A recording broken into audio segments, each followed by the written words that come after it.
창세기 3장 11절부터 15절까지 시작. 이르시되 누가 너의 벗었음을 내게 알렸느냐? 내가 내게 먹지 말라 한 그 나무 열매를 내가 먹었느냐? 아담이 이르되 하나님이 주셔서 나와 함께 있게 하신 여자 그가 그 나무 열매를 내게 주므로 내가 먹었나이다. 여호와 하나님이 여자에게 이르시되 내가 어찌하여 이렇게 하였느냐? 여자가 이르되 뱀이 나를 꿰므로 내가 먹었나이다.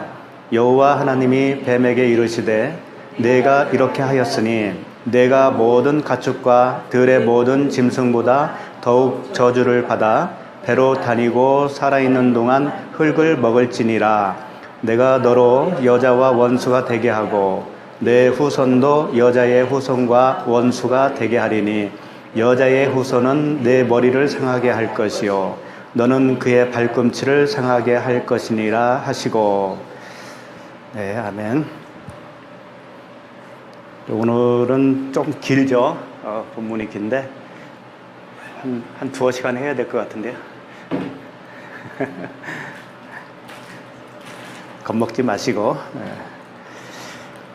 자, 오늘 창세기 3장 11절 한번 다시 보겠습니다. 이르시되 누가 너의 벗었음을 내게 알렸느냐? 내가 내게 먹지 말라 명한 그 나무 열매를 내가 먹었느냐? 여기서 이제 두 가지를 질문하고 있습니다. 첫 번째는 누가 벗었음을 내게 알렸느냐? 하나님이 지금 아담에게 질문하고 있는 거예요. 근데 누가 벗었음을 내게 알렸느냐라고 왜 질문했을까요? 누가 알려준 건 아니죠. 그렇죠? 아담과 하와가 열매를 먹고 나서 바로 벗었음을 알게 되었다고 그랬잖아요. 근데 주님은 지금 하나님은 그걸 누가 알려줬니? 이 질문이거든요.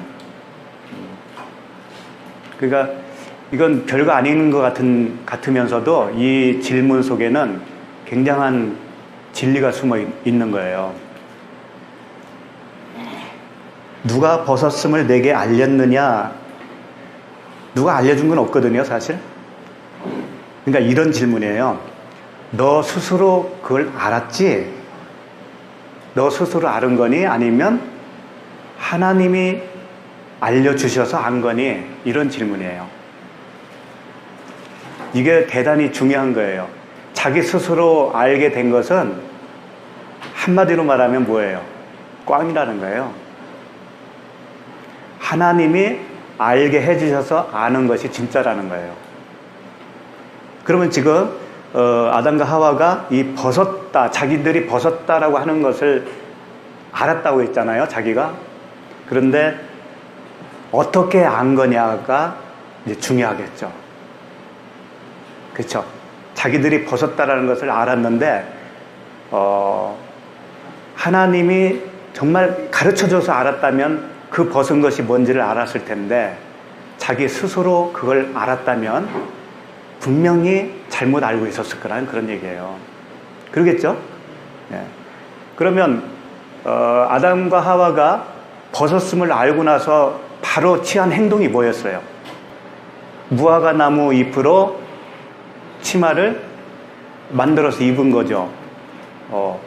그게 뭐라고 그랬어요? 무화과 나무를 엮어서 만들어서 그 띠를 두른 거거든요. 치마도 아니고 띠. 그게 뭐라고 그랬죠? 그 의미가. 그게 율법의 행위라고 그랬잖아요. 율법의 행위로 자기의 그 수치를 가려보겠다고 하는 거란 말이에요. 그러니까 자기가 벗었다라고 하는 부분은 어떤 거였냐면 그 율법으로 행해야 하는 그 행함이 없다라는 것을 알게 된 거예요. 쉽게 말해서. 조금 더 쉽게 설명하면 이런 거예요. 우리가 교회를 가면 교회 생활을 하게 되잖아요. 말씀을 배우죠? 말씀을 배우면 반드시 일어나는 일들이 있어요. 교회에서 요구하는 것이 있단 말이에요. 그럼 그걸 따라가게 되죠. 따라가는데 남자들 같으면 술 먹고 담배 피고 뭐 이런 거죠. 도박 좋아하는 사람 도박 이런 것들이 말씀에 의해서 보니까 그게 나쁘다라는 것을 알게 된단 말이에요. 그렇죠? 교회 가기 전에는 그걸 몰랐는데, 자유로웠는데 가서 들으니까 그게 나쁘다라는 것을 자기가 알게 된 거예요. 그러니까 그걸 안 해야 되잖아요, 이제. 예? 나쁜 것은 안 해야 되고 해야 할 것을 안 했으면 그걸 또 해야 되잖아요. 그러니까 그게 다 행위고 율법이란 말이에요. 그것을 그동안에는 내가 그걸 안 했구나라는 것을 알게 된 거잖아요. 그 행위를 안 했잖아요. 그게 벗은 거란 말이에요, 그게. 그러니까 그 행위를 자기가 못했으니까, 그동안에 못했으니까, 아, 나는 죄 속에서 살았구나. 이렇게 알게 될 거 아니에요. 응? 그게 죄였구나. 알게 됐죠? 그러면 그게 벗었다라는 거예요, 그게. 그럼 누가 알려준 거예요, 그것은? 율법이 알려줬죠. 나도 율법이거든요. 사람이라는 게 율법으로 태어나는 거예요. 그러니까 결국은 자기가 깨달은 것이 되는 거예요, 그게. 응? 그러니까 아담과 하와가 그 눈이 밝아져서 깨달았다고 하는 것이 바로 그런 거였었어요. 율법의 기준이 생겨버린 거예요. 그래서 그 기준에 못 미친 삶을 살았다고 하는 것이 벗었다라고 자기가 스스로 그렇게 평가를 한 거란 말이에요. 그래서 바로 무화과나무 잎으로 띠를 만들어서 입었다라고 하는 의미는 이게 진리지, 예? 라고 생각을 하고 그렇게 행동을 옮긴 거예요. 그게 뭐예요? 오늘날 열심히 쌓는 거잖아요. 열심히 쌓는 거. 뭘로 열심히 쌓아요? 행위로 쌓죠? 예를 들면 기도를 쌓아야 되잖아요. 새벽 제단을 쌓는다고 그러잖아요. 새벽 제단. 또 이제 조금 더 한술 더 뛰면 1000번째? 1000번째? 1000번째. 기도만 하는 게 아니죠, 그건. 이렇게 이제 봉투도 이렇게 들어가면서 하잖아요. 그런 것들이에요. 그러니까 예배도 쌓는 개념으로 생각을 하거든요. 하늘에 쌓으라고 그러니까 그렇게 또 알아듣고선 기도를 열심히 쌓고 봉사를 열심히 하고 예배를 열심히 드리고 그런 것들이에요. 그러니까 그 기준이 생겨버린 거예요. 그렇게 열심히 하면 어떻게 된다고 생각하는 거예요. 하나님이 옳게 여기고 자기에게 복 주실 거라고 생각을 하잖아요. 응? 그러니까 그렇게 알면은 안 된다고 하는 것을 지금 설명하고 있는 거죠. 그러니까 하나님의 그 질문 속에는. 그러니까 반드시 하나님이 알려주는 그 알므로 알아야 된다라는 것을 말씀을 하시는 거란 말이에요. 그러니까 하나님이 알려주시는 걸 안다라는 것은 내 겉사람이 죽지 않고서는 그건 알 수가 없어요. 그래서 십자가를 반드시 통과를 해야 되는 겁니다. 십자가에서 함께 죽고 함께 살아나야 비로소 그게 나는 생각했던 그 선한 거, 내가 생각했던 그 구제, 내가 생각했던 그 열심 드림, 이런 것들이 다 죄에 해당되었었구나 라는 것을 그때 비로소 알게 되는 거예요. 바울이 그런 말씀을 했잖아요. 내가 이전에는 전에 율법을 깨닫지 못했을 때에는 내가 살았더니, 자기가 율법을 열심히 지켰어요. 율법의 의로는 흠이 없을 정도로 그렇게 열심히 지켰는데 그때는 잘했다고 생각을 했단 말이에요. 그게 바로 지금 아담과 하와의 입장이에요. 그게 율법을 깨닫지 못했을 때에는 내가 살았더니, 열심히 지키면 죄인이 아니라고 생각을 한 거죠. 그래서 그걸 살았다라고 표현하는 겁니다. 그런데 계명이 이름에 죄는 살아나고 나는 죽었도다. 이 계명이 이르렀다는 것은 정말 십자가를 통과했다라는 얘기예요.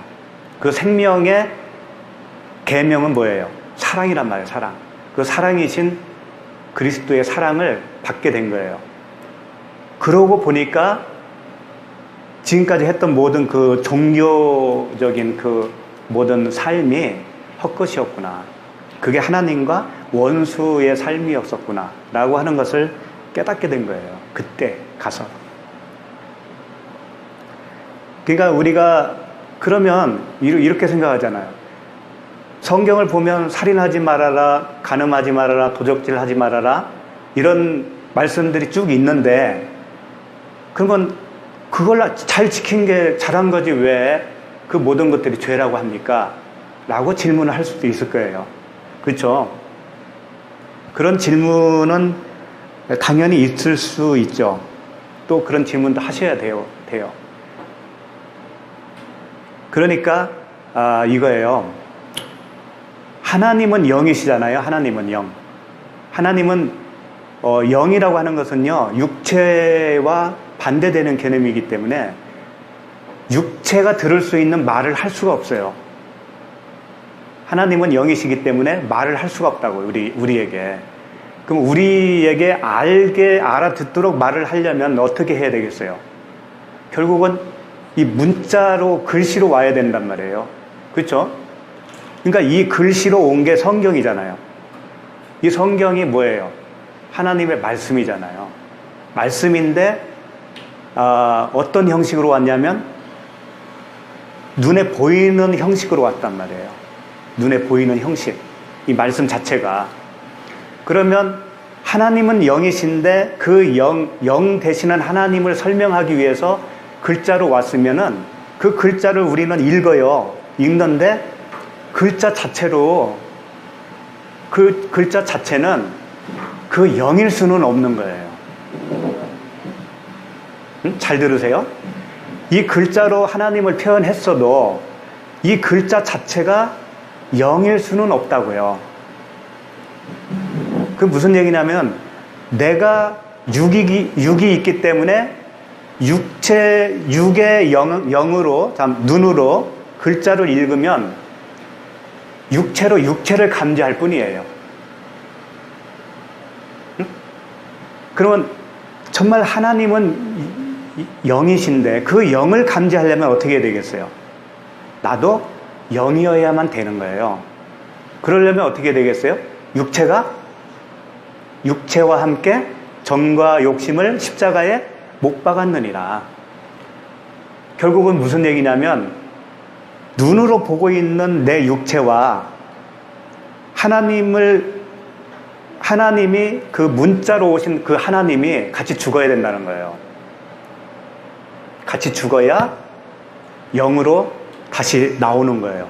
이 말씀도 영으로 나오고 나도 영으로 알아들을 수 있는 거예요. 무슨 얘기인지 알겠어요?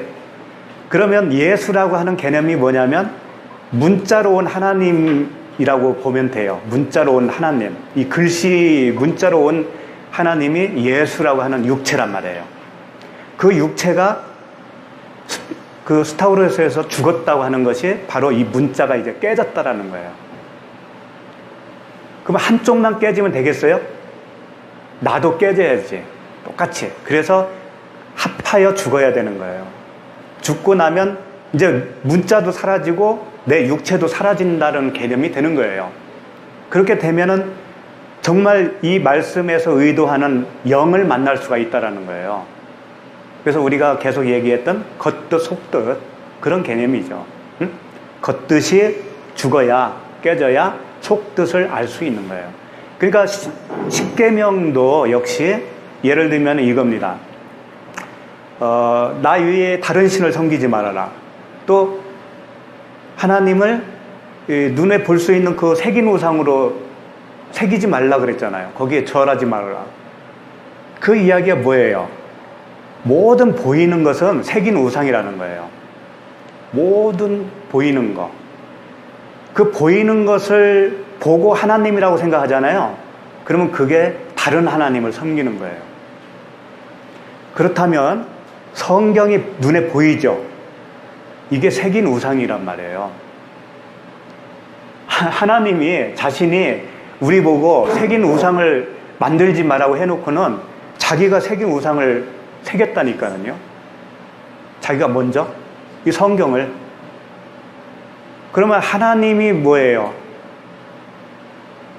먼저 죄를 진 거잖아요. 이해가 가요? 하나님이 보이는 하나님으로 오시면 그게 곧 죄란 말이에요. 그런데 하나님은 죄가 있어요, 없어요? 없어요. 그래서 죄의 모양만 있다라고 하는 거예요, 그걸. 그걸 못 알아들으니까 예수님이 육체로 오신 거예요, 이제 아예. 예수님이 육체로 딱 오셔서 이게 새긴 우상이야 라고 보여주는 거예요, 우리에게. 그러면 예수님이 우리 사람의 육체를 입고 딱 오는 순간에 그게 새긴 우상이고 죄란 말이에요, 그 자체가 죄. 그러나 그분은 죄가 있어요, 없어요? 없어요. 하나님이시기 때문에. 보기에는 우리하고 똑같기 때문에 죄의 모양은 있어요. 그러나 그분에게는 죄는 없는 거예요. 근데 우리는 어때요? 우리는 죄의 모양이면서 동시에 죄인이죠. 왜? 예수님은 그 안에 생명이 있지만 우리는 생명이 없는 자니까. 그래서 우리는 죄인인 거예요. 그래서 이 죄인을 구원하기 위해서 죄의 모양을 가지고 이 땅에 오신 그 예수님이 나와 묶여서, 우리와 함께 묶이는 거예요. 묶여서 그 십자가에서 죽는 거죠. 그러면 그분은 육체가 죽으셨잖아요. 그 육체의 죽으심이 나의 죽음이란 말이죠. 같이 묶여서 죽은 거니까. 그 모든 것이 내가 받아들여지잖아요. 받아들여지면 나도 죽은 것이 되는 거예요. 그러면 나도 죽잖아요. 그러면 이제 이 문자가 문자로 보이지가 않는다, 그런 의미예요. 응? 그러니까 오늘 말씀에 네가 누가 벗었음을 내게 알렸느냐라고 하는 그 질문은 네가 아직 그 예수 그리스도와 하나로 묶여서 죽고 하나로 합하여 산 그 부활이 있느냐 없느냐, 그걸 묻는 거예요. 응? 그거 없이 너의 생각으로 깨달았으면 그것은 네가 잘못 알고 있는 거다라고 하는 것을 좀 설명하고 있는 거란 말이에요. 그 물음 속에. 그러니까 스스로 아는 것은 율법을 지켜야 할 명령으로 알고 그것을 열심히 지켜서 치성을 드리고 하나님께 열심히 섬겨드리면 하나님이 기뻐하실 거다라고 생각을 하게 되는 거예요. 그렇게 하면 안 된다, 그런 얘기죠. 그리고 그 다음 절, 같은 11절 보면은 내가 내게 먹지 말라 명한 그 나무 열매를 내가 먹었느냐, 이 질문을 또 하신 거죠. 내가 내게 먹지 말라 한 그 나무 열매를 그랬는데, 열매라는 단어는 없어요. 이 페리, 미페리는 없어요. 그냥 에츠, 그 나무인데, 내가 먹지 말라고 하는 그 선악과 나무, 그것을 네가 먹었느냐, 이런 질문인데, 맞죠? 그렇게 먹었죠? 근데 왜 그 뻔한 얘기를 왜 했을까요? 이게 내가 먹었느냐, 이 말씀이 이렇게 질문 형식으로 우리는 이렇게 들리죠. 근데 사실 그게 아니고, 내가 먹었다라고 하는 그 단어, 먹었다라고 하는 단어는 아칼이거든요. 아칼, 먹다, 아칼인데 여기에 보면 아칼타 이렇게 돼 있어요. 그건 뭐냐면 네가 먹었다 그런 얘기가 아니고 너로 먹었구나, 그런 뜻이에요. 그러니까 생명나무를 너로 먹었구나, 그런 뜻이거든요. 그 뜻은 이런 거죠. 그 생명나무 자체가 아담과 같은 존재라는 거예요. 응? 그 여자와 같은 존재. 그러니까 그 생명나무를 너와 똑같으니까 그걸 너로 먹었구나, 이렇게 설명을 할 수가 있는 거예요. 그러니까 이겁니다. 우리가 말씀을 보잖아요. 말씀이 생명나무이면서 선악과 나무죠. 이걸 보면서 섭취하는 그 양식으로 섭취할 때 지금 아담이 어떻게 한 거냐면 자기 수준으로 똑같이 그걸 먹었다, 그런 얘기예요. 응? 자기가 육체로 있으니까 말씀도 육체로 먹었다, 그런 얘기예요. 영으로 먹어야 되는데 육체로 먹은 거예요. 그렇지. 겉뜻으로 먹었다, 그런 얘기예요. 그러니까 그것은 너와 똑같은 거야, 그게. 그런 얘기예요. 그러니까 살인하지 말아라 라고 하면, 살인하지 말아야지 하면서 살인 안 하잖아요. 그러면 나 열심히 이거 잘 지켰어. 그러니까 나는 죄인이 아니야? 라고 생각하는 거. 그렇게 말씀을 받아들였단 말이에요. 그것은 육체적인 자기와 똑같은 수준이라는 거예요, 그게. 지금 그 얘기를 하는 거예요. 그러니까 내가 내게 먹지 말라고 명한 그 선악과 나무를 너로 먹었구나. 너와 똑같은 수준으로 그걸 먹었구나. 이렇게 얘기하신 거예요. 그러니까 베드로 후서 2장 22절에는 이런 말씀이 있어요. 참된 속담에 이르기를 개가 그 토하였던 것에 돌아가고 돼지가 씻었다가 더러운 구덩이에 도로 누웠다 하는 말이 그들에게 응하였도다. 이런 말씀이 있어요. 그러니까 자기가 토하고 그걸 다시 먹는 꼴이 된 거죠. 성경을 섭취한 게 그런 거예요. 우리도 과거에 다 그랬어요. 그 건너오기 전에는 이랬다고요. 이걸 보면서 다 그 문자적으로 해석을 하고 그렇게 해석을 하니까 결국 인본주의가 되잖아요. 응? 사람 잘 살아가는 어떤 지혜로만 이걸 활용을 하잖아요, 말씀을.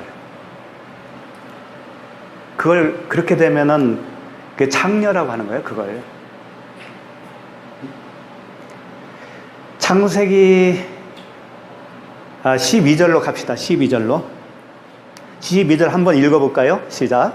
아담이 이르되 하나님이 주셔서 나와 함께 하신 여자 그가 그 나무 열매를 내게 주므로 내가 먹었나이다. 자, 이제 아담이 대답을 했어요. 응? 근데 첫 번째 물으면 대답 안 했어요. 그쵸? 누가 알려줬냐? 그 말에 대해서는 대답 안 했어요. 그리고 이제 아담이 이르되 하나님이 주셔서 나와 함께 있게 하신 그 여자가 나에게 주어서 내가 먹었다. 이제 핑계를 대는 거잖아요. 핑계를 대는 거예요. 근데 여기서 하나님이 주셨다고 그랬는데 하나님 자는 없어요. 그 엘로힘이 없다고요. 그러니까 이건 의역을 한 거예요. 그 단어가 어떻게 되어 있냐면 주다라고 하는 단어는 나탄이에요. 나탄이라고 하는데 나타타 이렇게 돼 있어요. 나탄은 나탄이에요. 주다 그런데 네가 주었다 그런 얘기예요. 그러니까 아담이 이르되 네가 주어서 이렇게 된 거죠. 네가 주어서 나와 함께 있게 하신 그 여자 이렇게 되는 거예요. 그러니까 당신이 주었으니까 하나님이 주었다는 말도 되긴 돼요. 예? 말이 되니까 하나님이라고 이렇게 번역을 해 놓은 거예요. 그러나 원어 그대로 가면 하나님이라는 단어를 사용하지 않고 그러니까 당신이 주어서 이렇게 한 거라고요. 네가 주어서 이렇게. 왜 그럴까요? 왜 이런 단어를 쓸까요? 같은 급이라서? 어? 아담하고 같은 급? 그렇지, 원망이 있는 거예요. 그렇지, 원망이 있는 거예요. 경외심이 없어진 거예요, 경외심이. 예? 아담은 예수님을 기대하고 있는 거잖아요. 예. 그런 거예요. 그렇지만 지금은 뭐예요? 그 여자가 지은 죄를 같이 공범이 되었잖아요. 그러니까 죄인의 입장에 쓴 거지. 그러니까 우리를 지금 대변하고 있는 거예요. 여기서는. 그거 잘 캐치를 하셔야 돼요. 그래서 아담은 지금 일부러 하나님이라는 말을 안 쓰면서 당신이 주어서 함께 하게 한 그 여자라고 하면서 그 원망을 하는 거예요.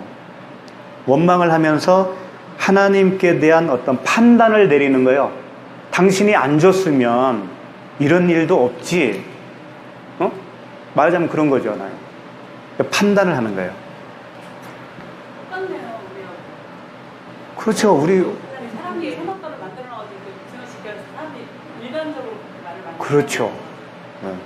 그것뿐만 아니고 우리에게 일어나는 모든 일들이 있잖아요. 좋은 일이 일어나면 이건 은혜고 안 좋은 일이 생기면 어떻게 돼요? 하나님 당신이 이렇게 나온단 말이에요. 우리도 하나님 자를 뺀다니까 그때는 직접적인 표현은 안 하지만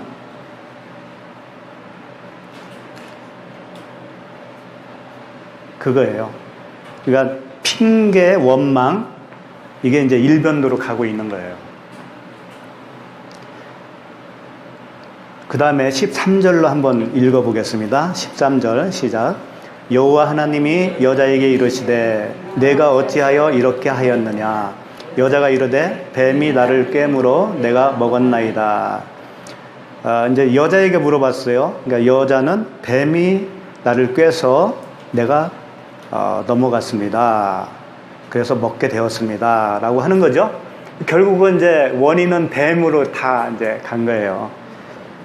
근데 사실 뱀이 하와를 깬 걸까요? 뱀은 꿰지 않았어요. 누가 그러면 넘어간 거예요? 여자가 스스로 넘어간 거예요. 이렇게 생각하시면 됩니다. 뱀이 지금 우리가 추상적으로 뱀 이렇게 생각하지 마시고 뱀은 예수 그리스도시면서 성경 말씀이에요. 뱀이 지금 우리에게 이 성경 말씀이 다가온 거란 말이에요. 이 성경 말씀은 우리에게 유혹을 할까요? 안 할까요? 유혹을 안 해요. 하나님은 유혹을 안 한다고 그러잖아요. 시험을 당하지도 않고 시험하지도 않는다고 그러잖아요. 그때 그 시험이 유혹이거든요. 그런데 그 유혹을 당하는 자는 누구냐면 우리예요, 우리.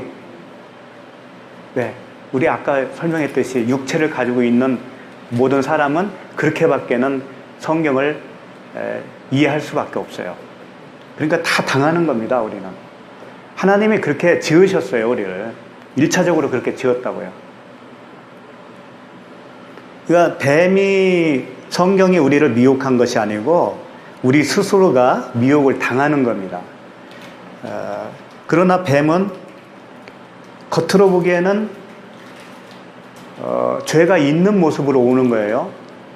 우리와 똑같은 모습으로 온 거니까.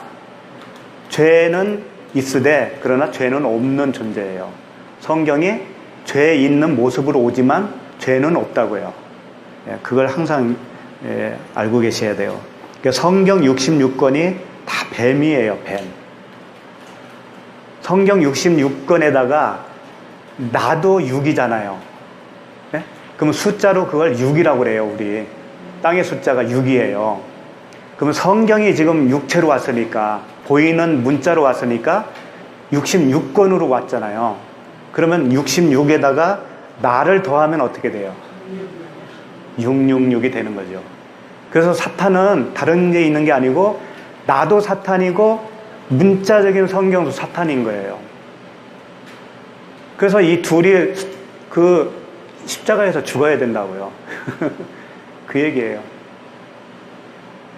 그러니까 문자적으로 온 성경이 예수님이란 말이에요. 육체로 오신 예수님. 응? 그분은 죽으셨잖아요. 그분과 내가 죽으면 끝나는 거죠, 이제는. 이제 영으로 볼 수 있는 거예요. 그때 가서는. 자, 14절로 넘어갈게요. 오늘 속도가 좀 빠르죠? 자, 여호와 하나님이 뱀에게 이르시되 내가 이렇게 하였으니 내가 모든 가축과 들의 모든 짐승보다 더욱 저주를 받아 배로 다니고 살아있는 동안 흙을 먹을지니라. 자, 이제 뱀이 다 뒤집어 쓰잖아요. 당연히 그렇게 하기 위해서 스토리가 그렇게 짜여져 있는 겁니다. 뱀은 우리를 대신해서 죽어야 할 그 예수 그리스도니까. 그 녹뱀이 들린 것처럼 모세가 광야에서 뱀을 든 것 같이 인자도 들려야 하리니. 이제 오늘 좀 14절 말씀이 봐봐요. 어서 오세요. 이렇게 반가울 수가.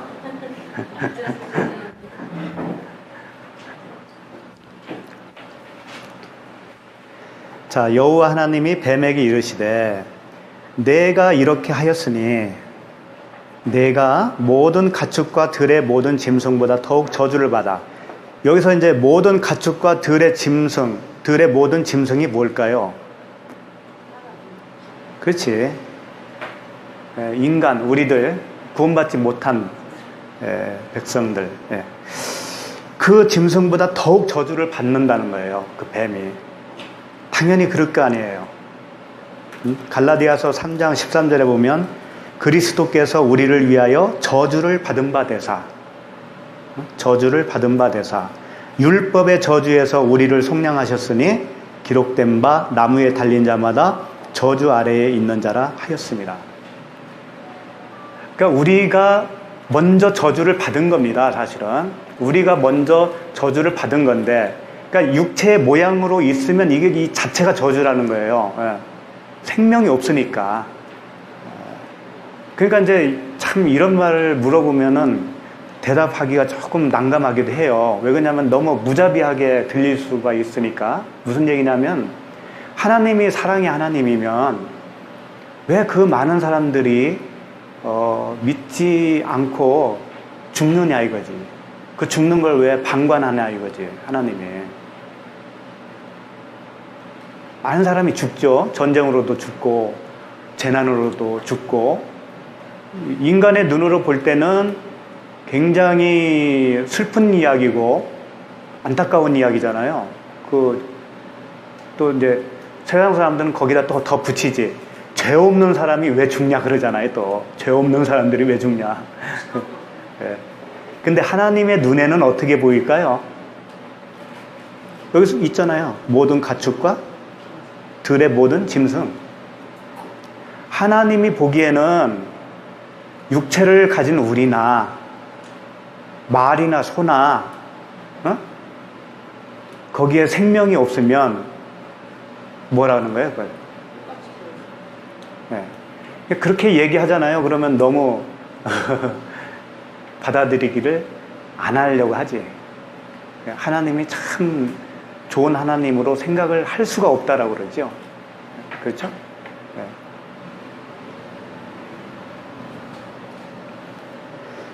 그런데 우리는 그렇게 심판을 받지 않으면 결단코 그 영의 그 푸뉴마라고 이제 영이 될 수가 없어요. 일단 심판을 한번 받아야 되는 거예요. 그러니까 한 번 죽는 것은 정해졌다고 그랬는데 우리는 한 번 죽고 살아있는 상태에서 죽고 거듭나는 거고, 그렇게 하지 않은 사람은 어떻게 되는 거예요? 그냥 한 번 죽고 영원히 죽는 거예요. 한 번은 다 죽는 거예요. 그 얘기예요. 그러니까 우리가 살아있을 때 그리스도와 함께 십자가에서 죽으면 그게 이제 죽은 거예요. 그 끝난 거예요, 그게. 그러면 그 다음에는 죽음이 없어요. 그럼 육신이 죽는 건 뭐냐? 그때는 죽는다 하는 게 아니에요. 장막을 벗는다. 장막을 벗는 거라니까? 이 껍데기를. 뱀이 껍데기를 벗죠. 뱀이. 그거하고 똑같은 거예요. 껍질을 벗었는데 진짜는 그대로 있잖아요. 껍데기는 벗어서 던지고. 그러니까 예수님이 십자가에서 그 뱀의 껍질을 벗긴 거죠. 자기 육체를 죽인 거죠. 그리고 그 안에 있는 그리스도로 부활하신 거죠. 우리도 마찬가지예요. 함께 죽고 함께 부활하는 거란 말이에요. 그래서 그 가축이나 들짐승 같은 우리보다 더욱 저주를 받는다는 거예요. 왜? 저주받은 우리를 살리기 위해서. 그렇게 저주를 받아서 배로 다니고 살아있는 동안 흙을 먹을지니라. 이게 무슨 뜻일까요? 배로 다니고 살아있는 동안 흙을 먹을지니라.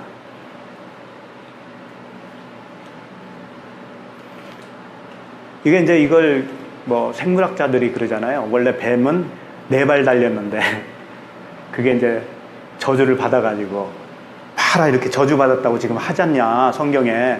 그러니까 당연히 배로 기어 다니려면 그 다리가 없어져야 되지 않냐 그러면서 그렇게 이제 설명을 해요. 그런 내용일까 이게? 그건 아니겠죠. 예. 그러니까 배로 다닌다라는 것은 뭐냐면 우리가 배로 다니고 있는 거예요. 예? 주님이 저주 받았다라는 것은 내가 저주 받았다라는 거고, 우리가 먼저 받았기 때문에 나를 살리기 위해서 자신이 저주를 받을 수밖에 없잖아요. 우리는 배로 지금 기어다니는 존재예요. 그게 무슨 뜻이겠어요? 배가 뭐예요? 그 육체에 생명이 있는 것이잖아요. 그래서 그런 말이 있죠. 그 빌립보서 3장 19절에 이런 표현을 하죠. 그들의 마침은 멸망이요 그들의 신은 배요. 그렇게 그 거듭나지 못하고 사는 모든 인간은 이렇다는 얘기예요. 그들의 마침은 멸망이라는 거예요. 그들의 신은 배요. 그들의 삶 자체가 그 배를 위해서 살았다라는 거죠. 응? 그 영광은 그들의 부끄러움에 있고 땅의 일을 생각하는 자라. 온통 땅의 일에만 매여서 사는 자들의 그 상태가 자기 생명을 위해서만 살잖아요. 배를 위해서 살잖아요. 먹고 사는 문제. 그거예요. 그렇게 살고 있는 인간의 모습을 배로 기어다닌다 이렇게 이제 표현을 한 거예요. 그러니까 그 배로 기어다니는 우리를 구원하려니 그 육체로 오신 예수께서 우리의 모습 똑같이 기어다니는 그 형상으로 지금 표현을 한 거란 말이에요. 그러면서 뭘 먹는다? 흙을 먹는다. 살아있는 동안 흙을 먹는다. 그랬잖아요. 우리가 흙이잖아요. 우리가 흙이고 우리를 먹어요. 먹으면 우리는 이제 그 안에 삼킨 바 될 거 아니에요. 그래야 묶여지는 거잖아요. 예? 그렇게 해서 묶여지면 장대에 매달리는 거 아니에요. 그러면 나와 그 예수 그리스도와 함께 묶여져서 거기서 같이 죽는 거잖아요. 그거예요. 그걸 그러면 먹으려면은 이제 오늘날 어떻게 되는 것이 먹는 걸까? 예수님과 우리와 무슨 관계가 있어야 되잖아요. 예수님이 나를 물어야 될 거 아니에요. 일단 그게 이제 불뱀이 민수기에 나오는 그 불뱀이 이스라엘 백성들을 물었잖아요. 물어서 어떻게 했어요? 거의 죽게 만들었잖아요. 네? 거의 죽게 만들었죠. 그 상태가 우리가 먹는 거예요. 그러니까 우리도 먹혀야 되는 거예요. 그 먹힘이 없으면 아무 관계가 없어요. 하나님과 아무 관계가 없다고. 그러면 일단 뱀에게 물려야 되죠. 우리가 물리면 어떻게 되냐면 그 사도 바울이 율법으로 열심히 행하는 그런 상태로 되는 거란 말이에요. 응? 그런 상태로 돼서 거기서 죽으면 이제 그때서 아는 거예요. 자기가 아는 거예요. 그 모든 것을. 그러니까 흙을 먹을지니다는 율법으로 태어난 나를 그분이 나를 먹는 거예요. 같이 묶여지는 거예요. 그렇게 해서 함께 십자가에 매달리는 거죠. 그래서 이제 율법은요 토라라고 그러잖아요. 토라. 율법을 토라.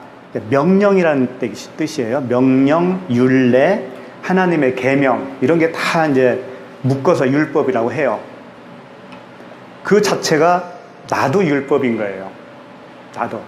나라고 하는 그 생각하는 구조 자체가 그 율법으로 되어 있어요. 그 선악으로 되어 있다고요.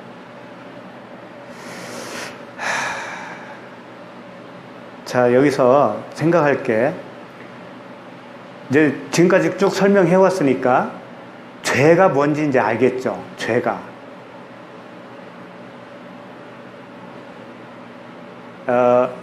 아까 이제 우리 집사님이 말씀하셨는데 동성연애자들을 우리가 보는 시선이 어떠해야 되느냐 그 질문하셨는데 그렇죠? 근데 그 죄로 봐야 되느냐 죄로 보지 말아야 되느냐 이제 이런 질문도 하셨는데 어떻게 봐야 되는 거예요? 동성연애자를 죄인이죠. 죄인은 죄인이죠. 근데 성경에서 이야기하는 죄인은 아니라는 거예요.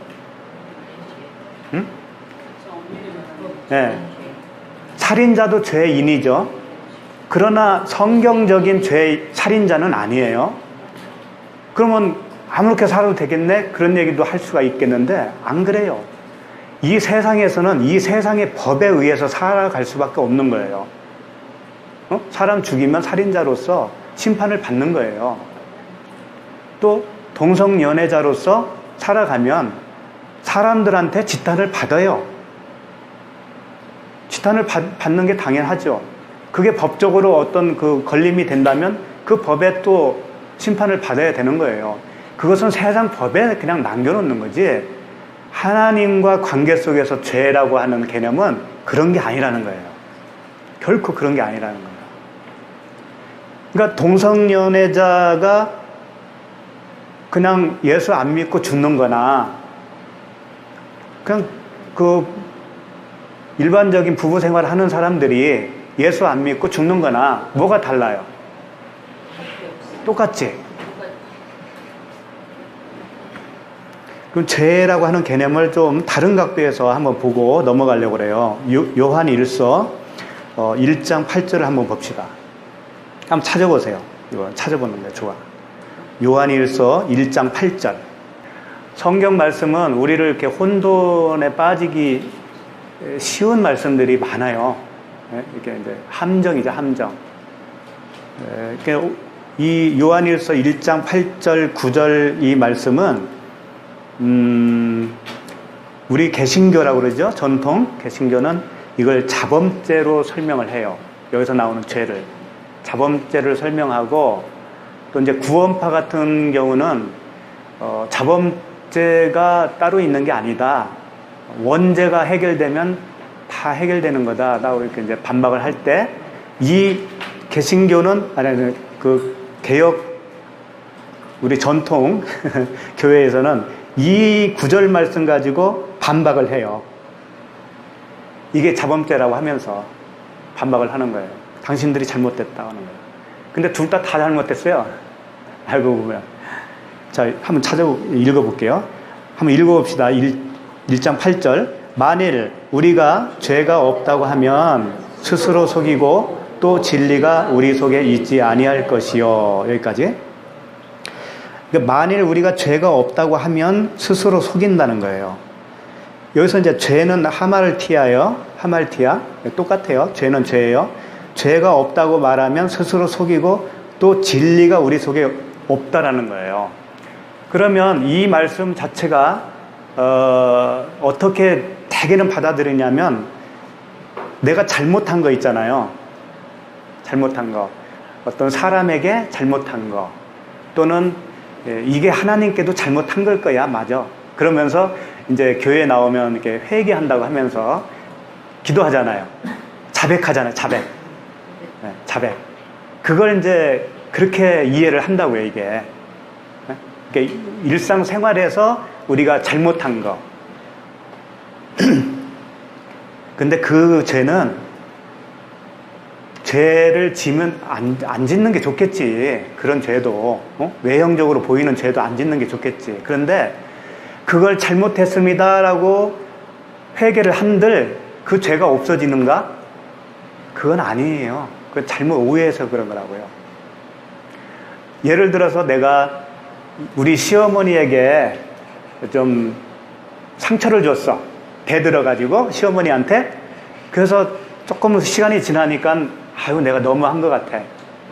그러면서 교회 가서 회개하는 거예요. 회개. 그러면 그 죄를 주님이 사해 줬다라고 생각할 거 아니에요. 왜 그러냐면 그 다음 절에 말이 있으니까. 그 다음 절 보세요. 만일 우리가 우리 죄를 자백하면 그는 미쁘시고 의로우사 우리 죄를 사하시며 우리를 모든 불의에서 깨끗하게 하실 것이요. 예? 분명히 자백하면 깨끗하게 해주신다고 그랬어요. 근데 만약에 내가 잘못한 게 있는데 자백하기 전에 죽으면 어떻게 되는 거예요? 그건 깨끗하게 안 되는 거잖아요. 그렇잖아요. 여기 보면 자백하면이잖아요. 자백하면 그는 미쁘시고 의로우사 우리 죄를 사하시고 사하시며 우리를 모든 불의에서 깨끗하게 해주신다는 거예요. 근데 며느리를 막 구박했어요. 그래서 며칠 지나니까 아유 내가 너무 잘못한 것 같아. 그래서 기도하려고 했는데 비행기 타고 가다가 죽었네. 그 기도하기 전에 그럼 어떻게 되는 거예요 도대체? 연옥 가서 기다리고 연재원 사서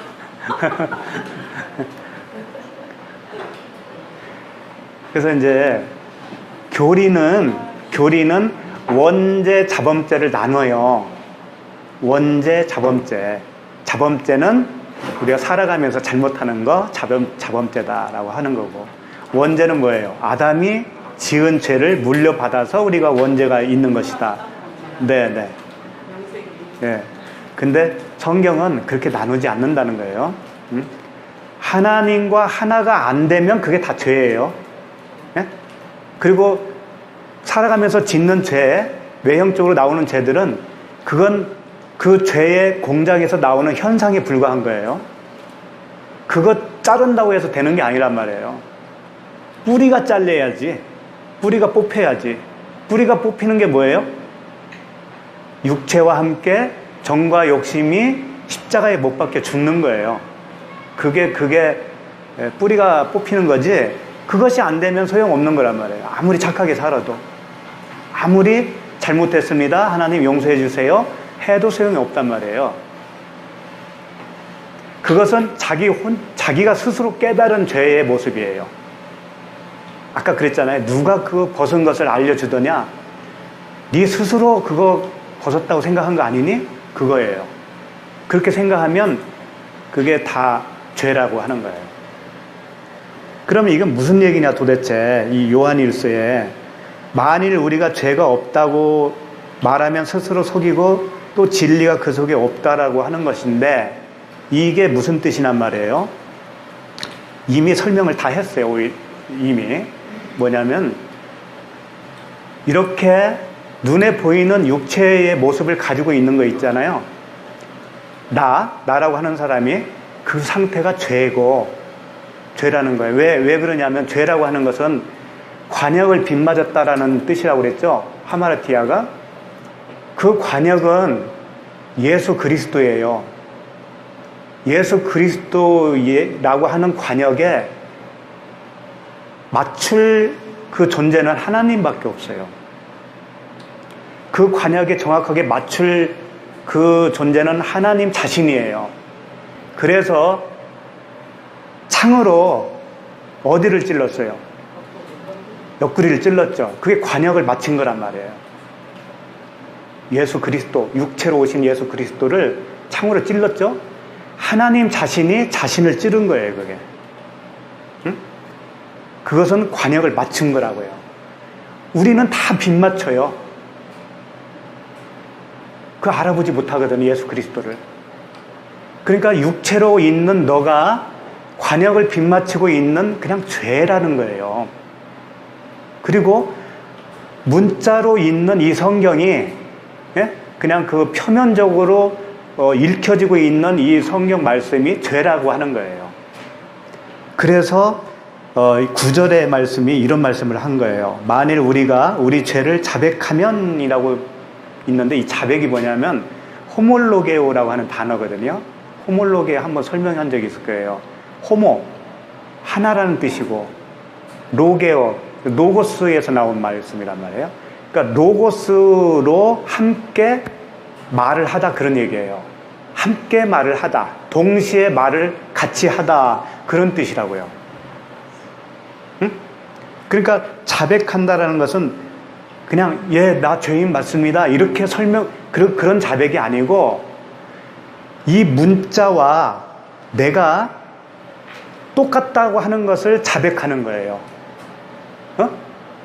문자로 오는 이 율법의 표면적인 말씀이 죄라고 하는 것을 내가 이제 알아먹은 거예요. 그래서 나도 죄고 얘도 죄다라고 하는 것을 같이 말을 할 수 있는 상태. 이게 자백이라고 하는 거예요. 그렇게 되면 어떻게 된다고요? 모든 불의에서, 우리 죄를 사하시고 모든 불의에서 깨끗하게 하실 것이요. 그렇게 호몰로게오, 같이 동시에 말을 하다, 하나님과 동시에 말을 하는 것 자체가 이미 끝난 거란 말이에요. 죄사함이고, 그게 죄사함이고 깨끗해진 거다, 그런 얘기예요. 죄사함은 내가 용서해 주세요, 이게 죄사함이 되는 게 아니고 하나님과 같은 말을 동시에 하는 상태로 되어지는 것이 죄사함이라는 거예요. 그러니까 이렇게 되려면 어떻게 되는 거예요? 내가 죽어야 되는 거예요. 육체와 이 문자가 동시에 육체로 오신 예수와 함께 십자가에서 죽고, 그래야 함께 살아나는 거예요. 그렇게 되면 나는 이제 그리스도와 연합된 자로서 그 옛 사람으로 살아가는 게 아니고, 옛 생각으로 살아가는 게 아니고, 율법으로 살아가는 게 아니고, 그 푸뉴마, 성령, 영으로 살아가는 존재가 되는 거예요. 영으로. 그게 구원이에요. 그렇게 되는 게 구원이에요. 근데 이거를 초창기 신앙할 때 네. 이렇게 신앙 생활을 하다 보면은 지금 하신 말씀이 우리에게 네. 이렇게 이미 임할 때가 있었어요. 네. 모든 상황을 보면서 또 영적으로 이렇게 바라보는 시기가 있었는데 그거를 일반 좀 교회 리더들이나 뭐 그런 분들이 되게 그렇게 하면은 심리주의에 빠지거나 뭐 이런 식으로 한다라는 식으로 모든 삶을 영적으로 그렇게 다 네. 해결하면 안 맞아요. 된다라는 식으로 가르치셨거든요, 사실. 맞아요. 사실 이 말씀의 결론은 우리가 모든 부분에서 지금 영으로 살아야 되는 거잖아요. 이 현상에 그러면 돼 있는 게 아니고 모든 부분이 다 영적으로 바라봐줘야 되고 영적으로 해결돼야 되고 영적으로 깨달아야 되는 부분이 있는 건데 올바른 길을 가고 있는데 그렇게 이제 가잖아요. 그러면 세상과는 부딪히게 돼 있어요. 그래서 이 좁은 문이라고 하는 거예요. 세상은 우리를 볼 때 반대의 개념으로 볼 수밖에 없잖아요. 그러니까 우리는 세상과 항상 반대의 입장으로 갈 수밖에 없는 거기 때문에 외롭고 쓸쓸한 거라고요, 이 길이. 그래서 이렇게 모이는 거예요. 같은 길을 가는 사람끼리 같은 말을 할 수밖에 없잖아요. 그 외로움, 그나마 그 외로움이 좀 덜 하잖아요. 그러니까 기독교인들 중에 거룩이라는 부분이 있잖아요. 거룩한 하나님. 거룩이라는 의미적인 부분을 참 많이 오해를 하고 있는 것 같아요. 그러니까 영의 삶과 육의 삶이 자꾸 거기서 혼돈이 오고 있어요. 나는 이렇게 살아야 돼. 나는 이 부분. 그럼 거룩이라는 게 뭘까요? 알고 있는 부분. 어떻게 알고 계세요? 거룩한 하나님.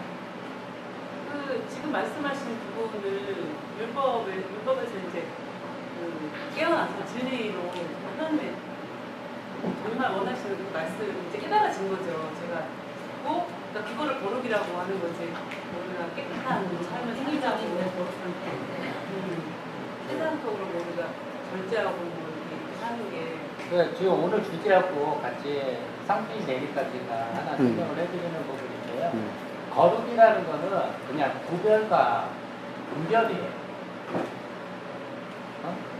그 거룩은 분별하고 그다음에 구별되기 때문에 거룩함이 되는 거거든요. 그러니까 어떤 행위를 해서 거룩한 행위가 되는 게 아니라 분별을 하기 때문에 거룩한 게 되는 거죠. 네.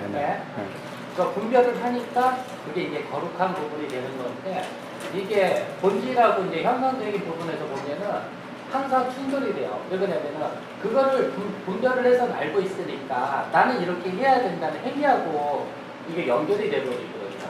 그래서 나는 거룩해 해야 돼. 이 부분하고 분별을 하고 있는 부분에서 나는 죄인이에요. 할 수 있는 힘이 없어.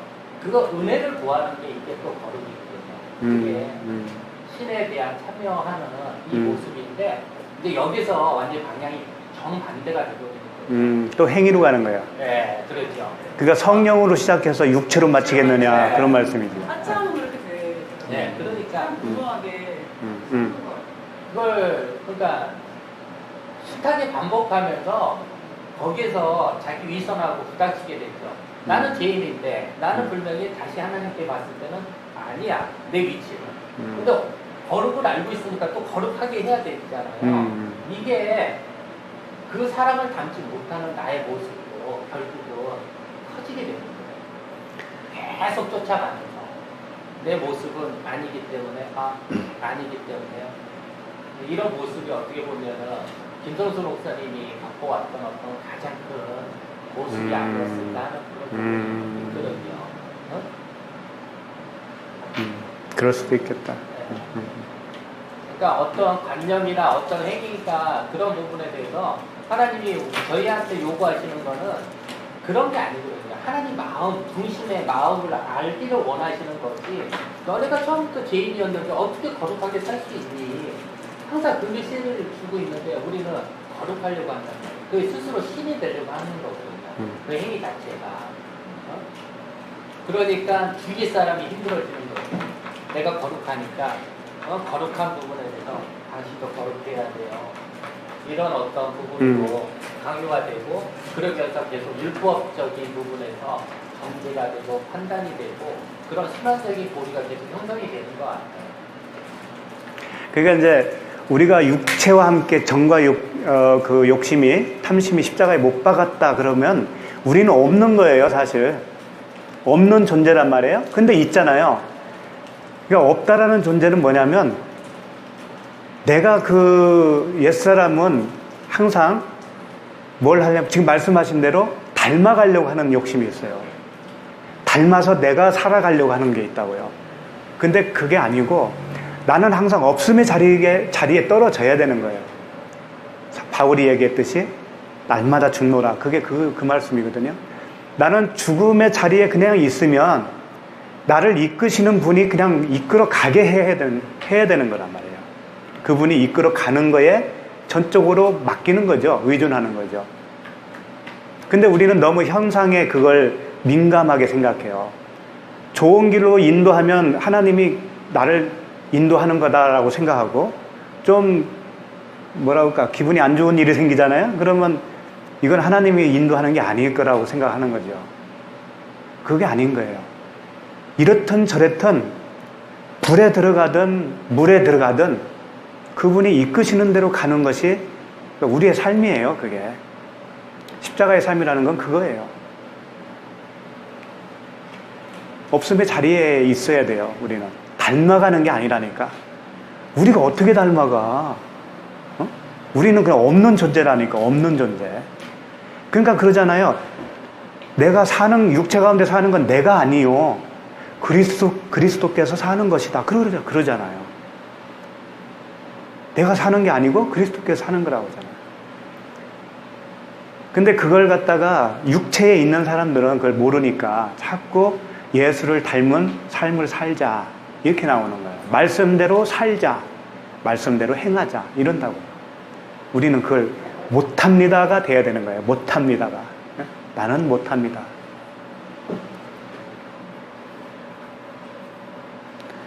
그래서 이제 한 절 또 보고 그 흙을 먹을지니라. 그러니까는 그 뱀의 양식이 흙이라는 얘기잖아요. 네? 뱀의 양식. 그것만 좀 더 붙도록 하죠. 요한복음 4장 32절을 한번 보세요.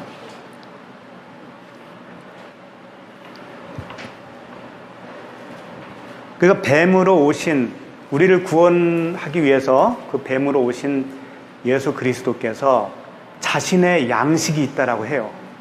그 부분을 말씀하는 건데 4장 32절 이르시되 내게는 너희가 알지 못하는 먹을 양식이 있느니라.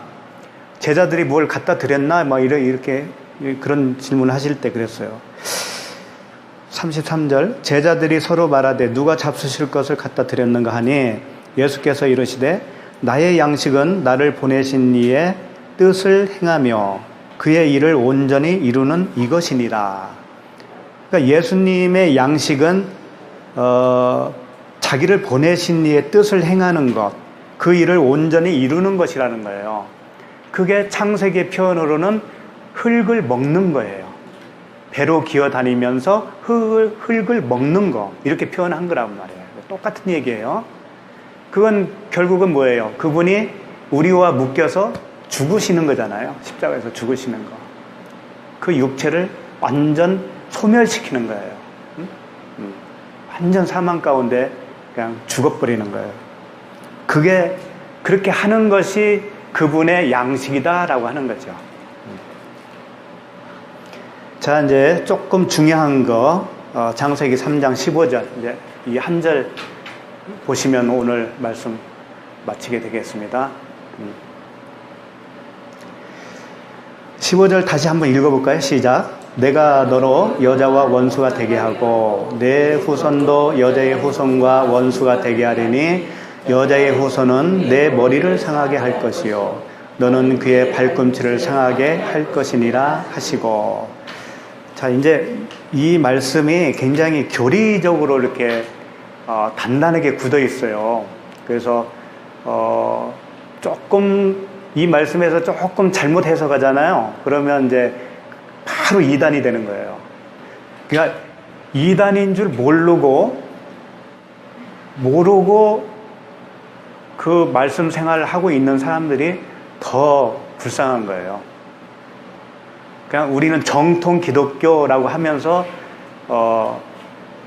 잘 가고 있다라고 생각하고 있는 사람들, 그 사람들이 더 불쌍하다니까요. 그러니까 자기도 안 들어가면서 남도 못 들어가게 막고 있는 분인 거죠. 그렇죠. 밖에 나가면 이단이야. 여기서 우리 3단 실당이야 지금. 자, 이제 15절. 내가 너로 여자와 원수가 되게 하고, 이제 여기는 이제 원어를 조금 더 자세히 보려고 해요. 잘 그냥 들으시기만 하세요. 그리고 원수를 이렇게 시작을 먼저 해요. 히브리어를 보면은 그리고 원수를 놓다 이렇게 먼저 나와요. 워 에이바, 에이바는 에바는 원수라는 뜻이에요. 원수를 아시트 놓다 이거예요. 원수를 놓는다는 거예요. 근데 어디에 놓느냐? 벤카는 뭐냐면 너의 사이 그런 뜻이에요. 그러니까 벤카 우벤 하이샤. 여기까지 보면 어떻게 되냐면은 이샤는 이제 여자죠. 그건 알아먹죠. 하이샤 그 여자와 벤카 너와의 그 사이에 원수를 놓겠다 그런 뜻이라고요. 그러니까 원어로 보면 조금 틀리죠. 뉘앙스가. 그러니까 여자와 그 너는 뭐예요? 뱀이죠. 여기서 이제 너는 뱀이에요. 뱀과 여자가 서로 원수가 된다라는 개념보다도 원어로 보면 어떤 개념이 되냐면 뱀과 여자 사이에 원수를 논다는 거예요. 그 대적자를 논다 이거예요. 그럼 놓으면 어떻게 되는 거예요? 분리가 되는데 서로 또 원수가 되는 거예요. 결국은 그것 때문에 되는 거예요. 가운데 뭐가 놓는 거 그것 때문에 원수가 되는 거라고요.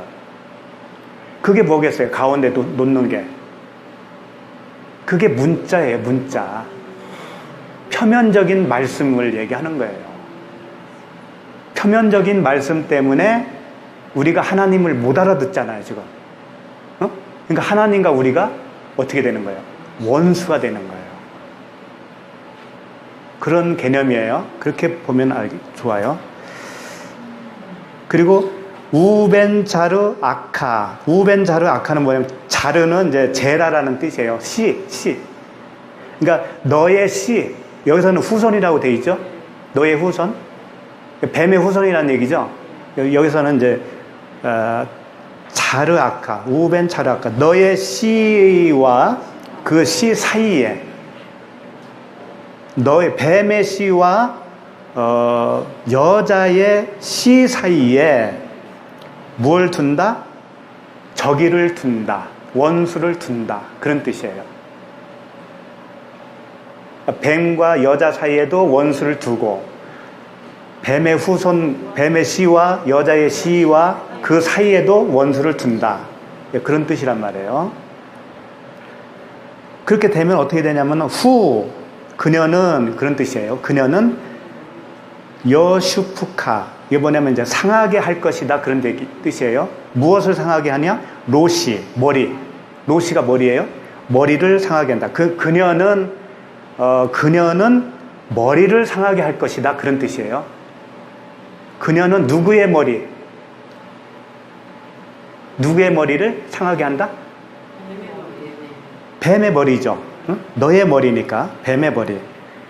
그 다음에 워야타, 너는 터슈판노, 이게 무슨 얘기냐면 상하게 하는데 너의 아케부가 뭐냐면 발꿈치라는 얘기예요. 그러니까 뱀은 여자의 발꿈치를 상하게 할 것이다, 그런 뜻이에요. 상하게 한다라는 것은 이제 부순다, 그런 얘기예요. 부숴버리는 거예요. 그런데 이 상하게 할 것이라고 하는 단어가 미완료 시제예요. 미완료 시제. 그 뜻은 뭐냐면 이런 일이 계속 될 거야, 그런 얘기란 말이에요. 한 번으로 끝난다는 얘기가 아니고 계속 될 거야. 지금 우리 시대에도 그런 일이 있고 우리 후대에도 그런 일이 계속 있을 것이다 라고 하는 예언의 말씀이죠. 그러면 이제 여기서 가장 중요한 게 뭐냐면 여자가 뱀의 머리를 상하게 할 것이고 뱀은 여자의 발꿈치를 상하게 한다고 그랬잖아요. 그러면 뱀의 머리는 누구예요? 누구의 머리예요?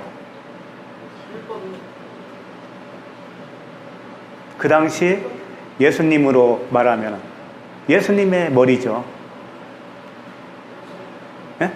모세가 광야에서 뱀을 든 것 같이 나도 들려야 하리니, 그랬으니까 예수님 자신이 뱀으로 들린다는 얘기잖아요. 뱀으로 들려서 십자가에서 어떻게 된다는 거예요? 머리가 부서진다는 얘기죠. 자기의 죽음을 얘기하는 거예요. 그리고 뱀은 어떻게 한다고요? 여자의 발꿈치를 상하게 한다. 부순다는 얘기가 똑같은 단어예요. 부순다는 것은 똑같아요. 상하게 한다. 그러면 이제 발꿈치가 뭐겠어요? 발꿈치. 발꿈치가 아케부예요. 아케부인데 이 아케부는 어디서 왔냐면 야곱에서 왔어요. 야곱에서 왔어요. 네, 야곱은 태어날 때 어떻게 했어요? 그렇죠. 내가 읽어드릴게요. 창세기 25장 25절인데 먼저 나온 자는 붉고 전신이 털옷 같아서 이름을 에서라 하였고 후에 나온 아우는 손으로 에서의 발꿈치를 잡았으므로 그 이름을 야곱이라 하였으며, 이렇게 돼 있어요. 그러니까 야곱은 에서의 발꿈치를 잡았는데 에서가요 붉고 전신이 털이 있다고 그랬죠. 이 붉다가 뭐냐면은 아담이라는 뜻이에요. 에서는 땅적 존재예요. 그러니까 땅을 기업으로 삼는다 할 때 그 하늘의 땅 말고 이 땅만 위해서 사는 존재, 그 존재의 뒷발꿈치를 잡았다라는 거예요, 야곱이 지금. 그러면 뒷발꿈치가 무슨 뜻이냐면은 그 땅을 딛고 있는 근본을 얘기하는 거예요. 우리가 서 있으면 발꿈치가 가장 힘을 받잖아요. 그런 의미에서 그 발꿈치는 땅을 지탱하고 있는 근본을 얘기하는 거라고요. 그러니까 에서 자체가 그런 존재예요. 땅의 근본. 그 근본되는 그 발꿈치를 붙들고 태어난 애를 야곱이라고 한 거예요. 그러니까 야곱이 야코프. 아케바는 아니에요. 근데 비슷하잖아요, 지금. 야코프인데 같은 아카부라고 하는 단어에서 왔어요. 아케부, 그 뒤꿈치도 아카부에서 왔고 야코브도 아카부에서 왔어요. 그럼 아카부가 뭔가 그걸 보면 알겠죠. 그게 뭐냐면은 뒷 발꿈치를 잡다, 속이다, 횡령하다, 그런 뜻이에요. 그러니까 야곱은 속이는 자라고 그러잖아요. 예? 그러니까 아카부라고 하는 단어가 뭐냐면 속이는 자예요. 속이는 자. 그 속이는 자라고 하는 그 단어에서 유래된 것이 발꿈치라 그런 얘기예요. 거기서 유래한 것이 야곱이다 그런 뜻이에요. 그러니까 야곱은 속이는 자. 뒷발꿈치, 발꿈치는 뭐냐면 그 땅을 딛고 사는 그 존재 가치관을 가지고 있는 그 존재의 그 존재는 속이는 자라는 거예요. 우리는 다 속이면서 살아요. 우리 사람은. 그러니까 우리는 근본이 다 속이는 자고 그 땅적 존재예요. 그러면 뱀이 그 아케부 뒷발꿈치를 상하게 했다라는 의미는 뭐냐면 우리의 그 땅적인 존재, 사람의 욕심, 사람의 생각, 육신의 생각이 완전히 박살났다 그런 얘기예요. 이해가 가죠? 그런 뜻이라고요, 이게. 그러니까 예수 그리스도는 머리가 박살나시고 우리는 우리의 이 땅에서의 삶이 박살나는 거예요. 인생이 박살나는 거라고요. 네? 그러니까 인생을 즐기려고 예수 그리스도를 영접하면 어떻게 될까요? 더 괴물이 되는 거예요, 그것은. 그렇죠? 보통은 다 그러고 있어요, 사실은. 근데 우리는 인생이 박살나고 예수 그리스도의 머리가 내 머리로 얹혀져서 그렇게 사는 거죠. 그분이 나의 머리가 되어서 사는 거예요. 그러니까 그분이 인도하는 대로 우리는 그냥 살아가는 거예요. 그게 우리의 삶이에요. 네? 아까도 잘 설명해 주셨는데 거룩한 삶이라는 것이 우리가 인간적으로 생각하는 그 거룩이 아니란 말이에요. 그리스도로 살아가는 게 거룩이에요. 다른 게 아니고. 인간적으로 살아가는 게 거룩이 아니에요. 그리스도로 살아가야 그게 거룩이에요. 그러니까 이런 것들을 설명하기 위해서 그 세례 요한이 있잖아요. 세례 요한. 세례 요한이 왜 머리가 잘리잖아요. 왜 머리가 잘릴까? 그거 좀 궁금했어. 그렇지. 진리를 다 설명하고 있는 거지. 근데 머리를 잘라서 또 어디다 그걸 놔요? 소반. 쟁반이죠, 쟁반에다가. 그런데 똑같은 이름을 가진 자가 또 있죠. 요한. 사도 요한. 네. 그 요한이 그 요한은 하고 이렇게 같이 연결해 주고 있는 거예요. 요한은 같은 요한인데 이렇게 죽어야 이렇게 사랑이 되는 거야. 그걸 가르쳐 주고 있어요. 그 요한이 요한 1, 2, 3서를 썼잖아요. 1, 2, 3서. 사랑의 사도라고 그러죠. 그래서 1, 2, 3서는 그 사랑장이에요. 사랑장. 사랑의 그 말씀이라고요. 그러니까 소반에 담았다라고 하는 것은 그 머리가 성전에 담아놨다. 그런 뜻이에요. 그러니까 예수 그리스도가 머리가 잘리고 그 머리가 우리가 성전이 되어서 그 성전 안에 얹혀지는 것. 그것을 설명하고 있어요. 세례 요한을 통해서. 그래서 부활한 것이 요한 사도가 되는 거예요. 실제 그 인물이야 그런 얘기는 아닙니다. 환생 그건 아니에요. 환생이라고 단어를 써도 그렇게 이해를 하시라 이거예요.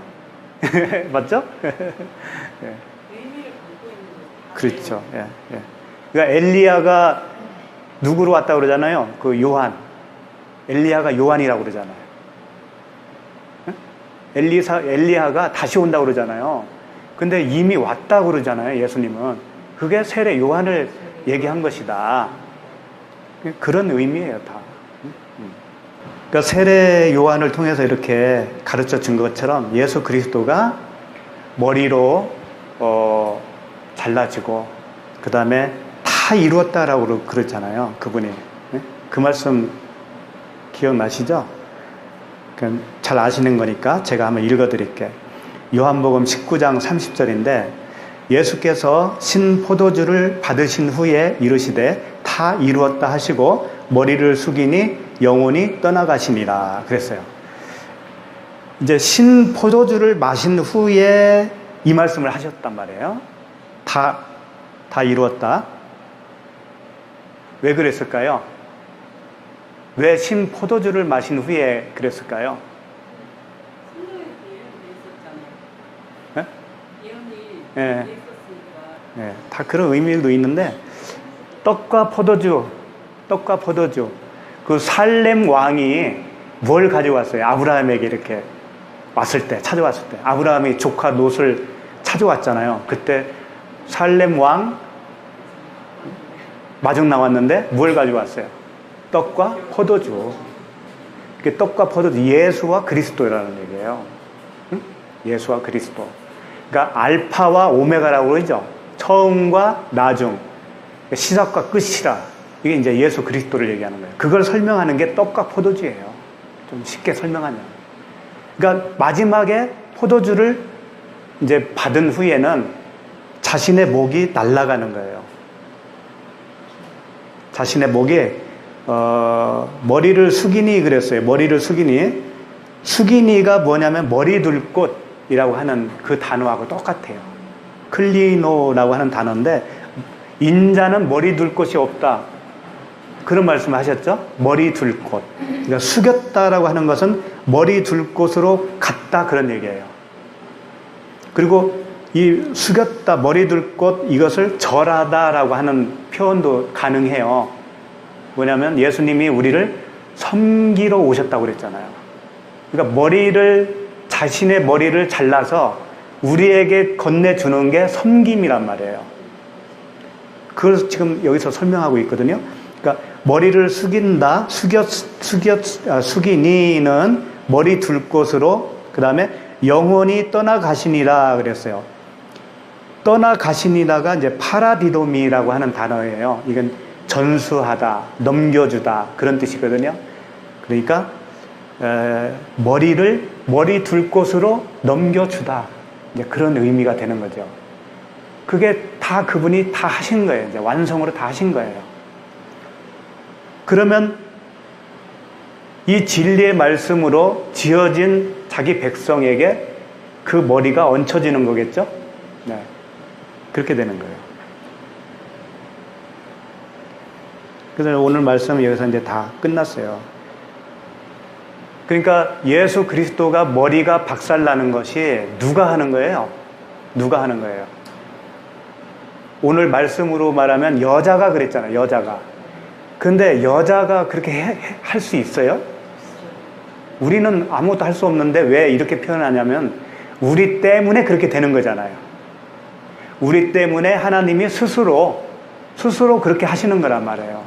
스스로 죄인이 되어서 죄인의 모양으로 오셔서 스스로 옆구리를 찌르시는 거예요. 스스로 머리를 박살내는 거라고요. 그분 스스로. 이런 사랑이 어딨냐고요. 이런 사랑이. 그러니까 그러잖아요. 예수 그리스도의 그 십자가를 통해서 너희에 대한 사랑을 확증했다 그러잖아요. 이게 사랑의 표현이야 라고 하는 거예요. 이게 자기를 죽여서 우리를 살린다는 거예요. 그게 이런 사랑이 인간 세상에는 없는 거예요. 그리고 그 뱀의 후손은 여자의 후손에 그 아케부 뒤꿈치를 상하게 할 것이다 그랬죠? 야곱이 약복강에서 환도뼈를 투드러 맞았잖아요. 환도뼈가 깨져버렸잖아요. 그래서 이제 절름발이가 됐죠? 드디어 그렇게 된 후에 이름이 어떻게 바뀌어요? 이스라엘로 바뀌듯이 우리도 우리의 그 뒷발꿈치가 뭐예요? 세상이라는 거잖아요. 이 세상 사는 것에 온통 거기에만 그 가치관을 두고 있는 우리가 그 가치관이 깨져버리는 거예요. 그렇게 하시겠다라는 거예요. 하나님이 우리를 그렇게 하시겠다. 그러니까 다 하나님이 하시는 거예요. 하나님의 뱀의 머리도 상하게 하고 하나님이 우리의 뒷발꿈치도 상하게 해서 다 이스라엘로 넘어가게 하는 거예요. 세상에서는 이제 절름발이로 살아가는 겁니다. 그 지팡이를 짚고 다니잖아요. 지팡이. 야곱이. 그 지팡이가 뭐냐면 바로 진리의 지팡이. 예수 그리스도를 예표하죠. 이 땅에서는 그 예수 그리스도만 받고 살아가는 존재다, 그런 얘기예요. 그러니까 우리의 힘으로 살아가는 게 아닙니다, 이제는. 예? 내 뜻이 없어진 거예요, 이제. 내 뜻이라는 건 없어요. 이렇게 해주세요, 저렇게 해주세요가 없어. 죽어버렸어요. 다만 아버지의 뜻대로 하옵소서만 되는 거예요, 우리는 이제. 이 땅에서. 다 그렇게 살아갑시다. 네, 여기까지 하겠습니다.